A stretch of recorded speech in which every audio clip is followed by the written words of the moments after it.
Hi, I'm Sheriff Susker, and I want to welcome you to One to One. This is the show where we talk about what's important to you and what's going on in Anne Arundel County. I have a special guest today. I'll let her introduce herself. Hi, my name is Crystal Young. I am a proud owner of a consignment store here in Anne Arundel County, and I was married to Corporal Myron Young, and that is what we're going to talk about today. This is a heavy topic. This is about suicide. And your husband, unfortunately, committed suicide. Yes, sir. Can you tell us a little bit about it and what you went through? Absolutely. First of all, thank you for having me today. I really appreciate it and the platform to talk about such a heavy topic. Myron was a member of Prince George's County Police Department for 18 and a half years. In October 27th of 2022, he took his own life at our home, actually. It was in the shed behind our house. And I specifically remember the week leading up to it. He was very withdrawn from work. He worked a lot of part-time, as most law enforcement officers often do. And he was not one that called out, had leave stored up forever, always went to work. And that week specifically, he was calling out of work. He played golf. He was very, very withdrawn from all of his activities that he liked to do, to include our family. But he was also very talkative. He really wanted to recant a lot of memories, and we, talked a lot about our children. And for me at the time, I'm like, something's off, but I don't think I ever imagined that it would lead to this. That day specifically, I actually was just talking to you about working for the Maryland Judiciary. I went to work, and that morning he said, I just need a mental health day. Like, I just need to stay home. At the time, he was an SRO in one of the local high schools. Okay. And he's just like, I just need a day. I just need a day and I'll be okay. And we're like, okay, take the day. And I leave for work about 7:30, 7:45, and about 3 o'clock, I got a call, multiple calls from many officers. I was very integrated in police life, so I knew all of his squad mates and everything, and I'm getting lots of calls from officers, and one in particular that I answered for. And he said, I know you're gonna get a lot of calls, if not already. Do not answer anybody else. So I was getting a lot of calls from a lot of his squad mates. At the time, anyone who knows me knows I really like to eat. I might not look like it, but I do. And I remember us moving from building to building and them not having a vending machine. So I started like a snack shack on my floor. And I was going to go replenish the snack shack. So I was at the grocery store and I didn't have the hands to answer the phone. And I finally got to the car, and I picked up one of the calls from one of his squad mates, and he said, listen, don't answer anybody else. You're gonna have one detective that's gonna call you. That's the only call I need you to answer. Don't look at the news, don't look at social media. I just need you to go pick up your baby. And I'm like, of course, I'm panicking because I'm like, something happened, but I have no clue what. And then I get a call from my daughter, who at the time was 12, who says, the police are on the school bus and they're telling me that daddy's not gonna pick me up today. Is everything okay? And I'm like, I don't know, but I'm on my way. Right. So I meet her at the bus lot where a lot of officers who live out of the county park their cruisers. And I'm met with at least 200 officers. They're all very somber. No one's really saying anything. And then the detective takes me in her vehicle and tells us to follow the other cruisers to the station. And then it was on the way that she tells me that he took his own life. And of course, there's shock, there's disbelief, there's sadness, but there was also a part of me that kind of knew based on his behavior throughout the week. And I remember saying to the chief of police for Prince George's County, who was very gracious to speak to me, even to this day. And I remember saying to him, because I was so integrated in police life, I remember the suspension list. And I remember what happens to people when they have to go get help, right, and how it becomes part of the rumor mill and things of that nature. And I knew how much police work meant to him, but just being a man meant to him, and right, not wanting anybody in his business or to know about what was going on, and how he probably felt that it was his only option. Mm-hmm. But that week, instead of me calling his command staff to say something was wrong, I felt like I had to make a decision between his career and his life, essentially. And so my passion has been to create a foundation where we are helping families not to have to make that decision anymore. Whether there's a confidential line that they can call. I understand why suspension may be necessary in the terms of taking their gun and badge for their own safety, but not having the cavalry of white shirts driving up the street with their sirens and lights on and letting everybody know that something's wrong. Right. It has to be a way to be able to do it in a way that you maintain the officer's dignity, and still allow them to get help. So. Now, I want to go into detail about what you're trying to do to help officers or anybody who's in need, but your husband, how long were you guys married? We were married, it would have been 11 years that year, so we had just made 10 years, and again, we had a 12-year-old daughter. Kind of did it backwards, but we made it work. That is fine. So the day that he took his life, people always ask this, and you said it, you noticed something was off, but you probably wasn't thinking it was, to that point. Correct. I've known 3 people in my life, and one of them was a police officer. And the police officer worked for me at one point, but wasn't at the time when she took her life. And it's always like you just try to think back. Is it something that I missed, or is it something that I could have done? Because I know there's probably a lot of people who beat themselves up about that. So for those people, what do you say to them? Because I know they're struggling. They didn't catch something. Right. I think from now almost 2 years of consistent therapy, and I'm really learning about the topic. I'm getting certified in certain areas to make sure that I'm speaking from a very proficient place when talking about it. You can't blame yourself, right? People make decisions that ultimately are their own. As much as it saddens me that was a decision that he made and that he did not come to me and I could help him in any way, he made a decision, unfortunately.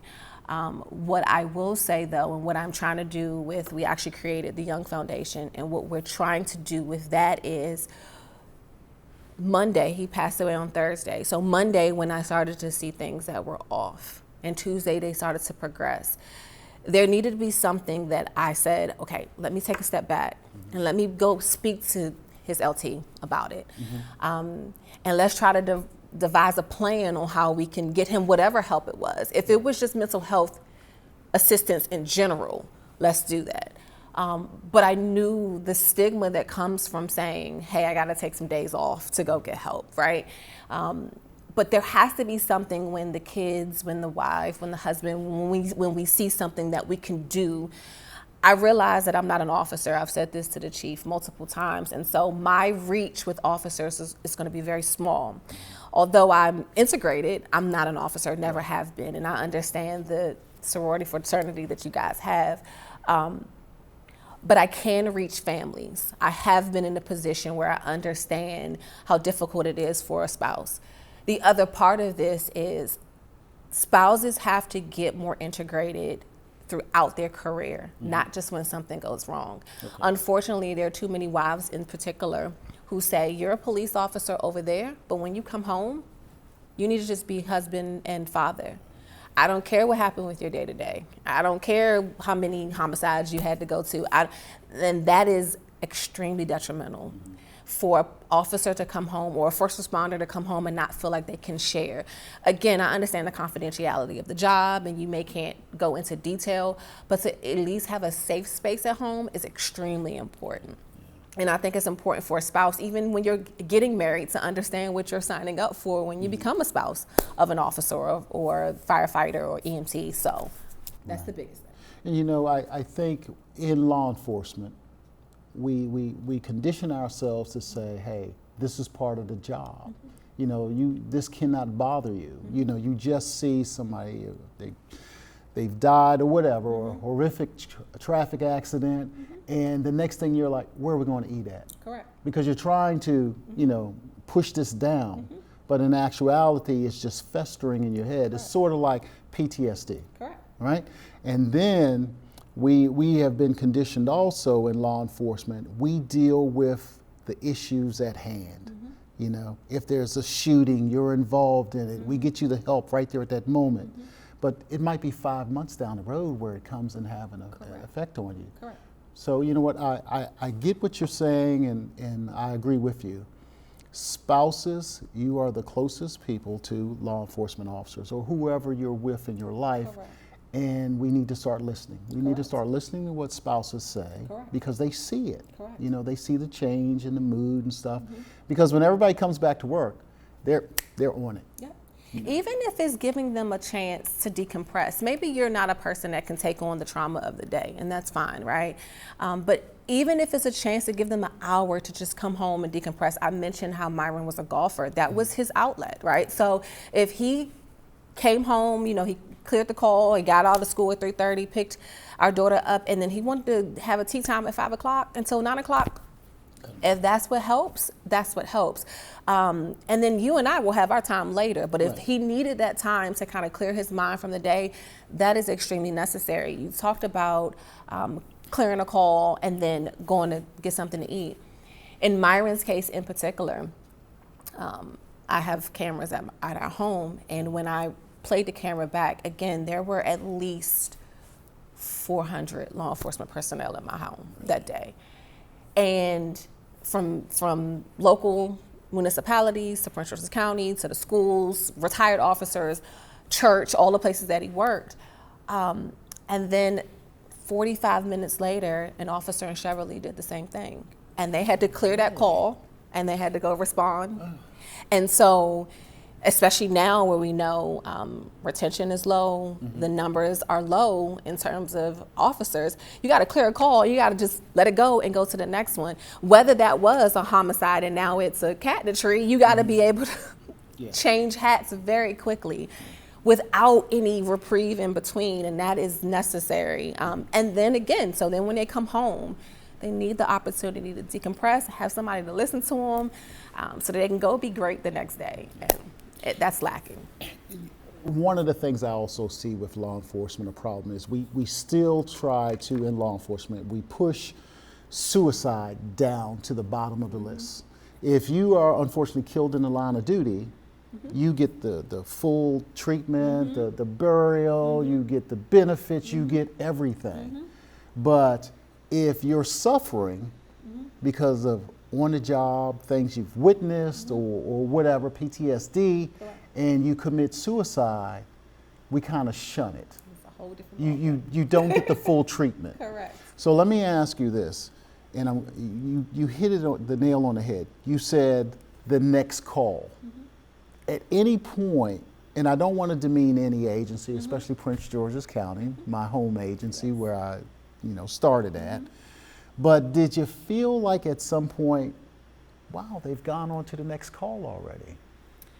You know, the other part of having a passion for starting the foundation was because of his tenure, because of who he was as a person. One of the things you'll see in any pictures that we show is that he consistently smiled, which was also very difficult, right? Because you're talking about someone that every time you met him had a smile, had something to say, had words of wisdom, was very talkative. So it's very hard for anybody to connect a person like that being in this position. But because of the connections he made and his time on, and he was in one station his entire career, I have been very privileged to get a lot of assistance. Prince George's County has been exceptional in embracing my family and myself and ensuring that we got whatever we needed, from therapeutic services to, again, just a listening ear. And his previous squad mates, all of his friends have literally come beside me and helped. When we talk about the funeral and we put him in his dress uniform. Of course, I don't know what that looks like and what pins are necessary. And they handled all of that for me. He was a veteran, so they helped to handle the veteran side of things. Our church, I belong to First Baptist Church of Glenarden, and again, both the department and the church really helped me that I didn't have to do very much at all. However, we know, and again, this is not anything I'm saying out of turn, I've said this to the chief, what about the officer that was only on for 2 or 3 years, who have not made the same connections, who don't go to a mega church? Are they going to get the same treatment and respect that I got? And I don't know that if that's the case, because the resources aren't there. And because that wife, again, going back to that, may not know that it's available. She may just have the funeral and move on and not know that these services are available to them. So what I'm trying to do is make that very clear, that there's help, there's help before it happens, because our goal is to stop it from happening, period. But if unfortunately we don't get to that point, come alongside you and help you with everything you need to ensure that you get the benefits and that you get the treatment that's necessary to get through it. So. Well, I tell you what, it sounds like your organization is great, and that's what we need. And I asked that question, you know, did they go on to the next call? Because I hope there's other agency heads, chiefs, sheriffs out there listening, because we don't want that to happen, you know, to someone else, you know, God forbid if they decide to take their life. We want to make sure that the families are taken care of. I'm sorry to cut you off. I even want to mention the city of Bowie. We live in Bowie, so we're governed by the municipality of Bowie. And they were actually the first responders to the call before Prince George's County got there. Prince George's County eventually took it over once they knew who he was, but the city of Bowie responded initially. And just from, you know, conversation, I heard that their officers were really taking it hard, because even though he was SRO in the south side of the county, on his way home, when he would pass Bowie High School, if that SRO was having a hard time, he would get out and help them, you know, help them at the local Chick-fil-A if the kids weren't, you know, leaving fast enough, or whatever the case was. And so they recognized him from the area, and they took it really hard. And I will say that Chief Preston and his officers were very, very kind to me and my family, but they made sure that those officers got the help they needed, took the time off that they needed. They went without officers until they were ready to return to work. And so I really wanted to acknowledge that everybody showed up in this situation. But I want everybody to show up in every situation, not just in our case. You know, Chief Preston and myself, we come from the same cloth. We actually graduated from the academy together. Okay. So I know that he probably took, and I know he's a true man of faith. So I know he did his best with, and to make sure that your family had everything that you needed. My other question is, your daughter, how is she doing? You know what? She is actually thriving. I think I had a brother that passed away almost 10 years now from cancer. And she was 5 at the time. And so we treated her like with kids' gloves at the time, right? You know, we really coddled her from all the information because she was 5. Right. And at about 7 or 8, we remember her saying, you know, now that I'm replaying this situation, he was in hospice and we went to visit, and then he passed away the next day. But at hospice, she thought it was just a hospital. He had a cold. He gonna come home. She didn't think anything like cancer and he's gonna pass away. And so once she started to connect the dots, she said, you know what, you guys lied to me. You didn't tell me the whole story. And we were like, you were 5. You know, we had to do what we had to do. And she was like, I didn't appreciate that though. Like that was my favorite uncle. Like I wanted to know what was going on. And so with this situation, we handled it very differently. The day it happened, again, she was with me. They told me first, and then I had the ability to let their psych services tell her, or for me, and I told her. And I was very clear in my words about what happened and how it happened. And from that moment, again, their psych services team came and spoke to her and I, and we both still to this day go there for therapy. And they were very clear on how we could handle it. We can treat her like kid gloves, or we can be very clear. And I'm like, no, we're going to be very clear with her about what happened and why it happened to the best of our ability. And so I think that approach has helped tremendously. She actually attends a grief camp in Maine every year. Last year was her first year. She'll be going back in August. That is specifically for children who have lost loved ones to suicide. That is the target. And they are very serious about it to the point where you have to have clearance in order to go there. They're checking with your therapist, your primary care physician. They're making sure that the child is ready, because the entire week, every activity is centered around going back to mental health and suicide awareness. Right. And so she is probably just as open with speaking about it as I am on her level, right? Okay. She's still a teenager, so she understands. Her friends don't understand the same way. Right. My friends don't understand the same way. My platform on social media is I'm very open about the topic, and I understand that it's taboo and it makes people feel some type of way, and she does too. But for her and her older sister, she has an older sister that lives in New York, their ability to communicate about it is amazing, because we have not shielded them from it. We have been very clear on what happened. Okay. Is there anything else you'd like to tell the community about yourself, what you're trying to do?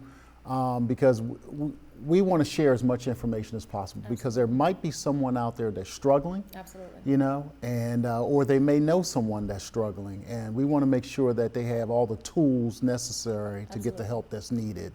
So Absolutely.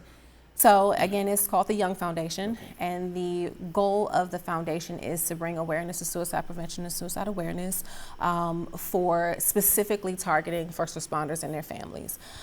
Where I come in is, if there's a tragedy, helping to walk alongside that spouse and their family to get them the resources that they need. Again, one of the things that helped me tremendously is his buddies on the department took me directly to benefits, and this is who you talk to. If I had to do those things myself, I would still be muddling through some of those things. So helping them find who to talk to and what to do. But on the beginning half of it, if we start to see that something is not right, who do we call? What do we do? Who do we email? What do we do to get that person as much help as possible?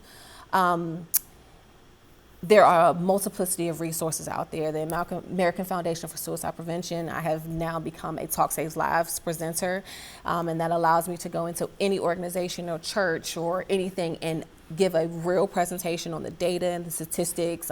Suicide is the 11th leading cause of death amongst Americans. So we got to get that number down, right? 49,000 people in 2022 that passed away from suicide. We got to get that number down, and African Americans specifically was 3,800 in 2022. Again, the number has to decrease, but we got to talk about it. And so that's what the organization is here for, to make an uncomfortable situation uncomfortable, right? We got to talk about it. It cannot be taboo anymore. It has to be on the same level as physical health.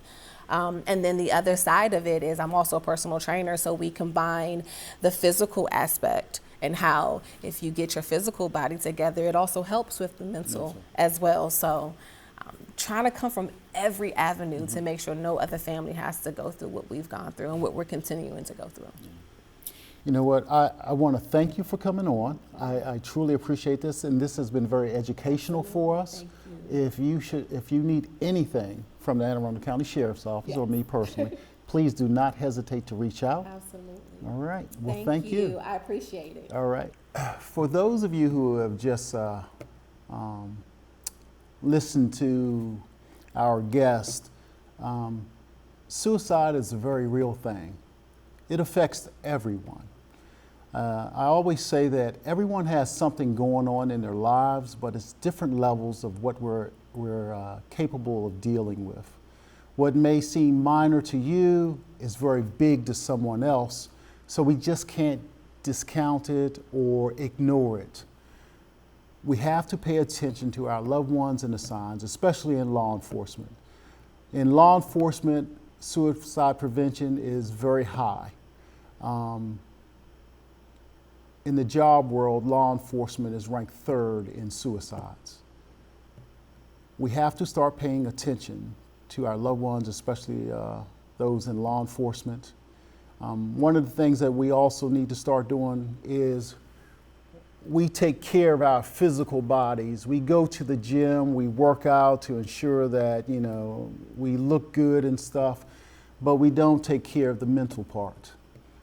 There is nothing wrong with going to get help. There's nothing wrong with seeing a counselor or someone that can help you navigate the difficulties that you will have in life. If we have children, Our children, they are our most prized possessions, but they're going through a part of life where they feel the most pressure. They feel the pressure to succeed. They feel the pressure to get good grades, to get the good job, to please, us, the parents. We have to start paying attention. September is Suicide Prevention Awareness Month, and September the 26th is National Law Enforcement Suicide Prevention Day. I always end my show with, be sure, let's take care of one another. And I'm going to say it again. We have to take care of one another. It's our responsibility to look out for each other and to ensure that we are safe and no harm comes to us. Thank you, and God bless.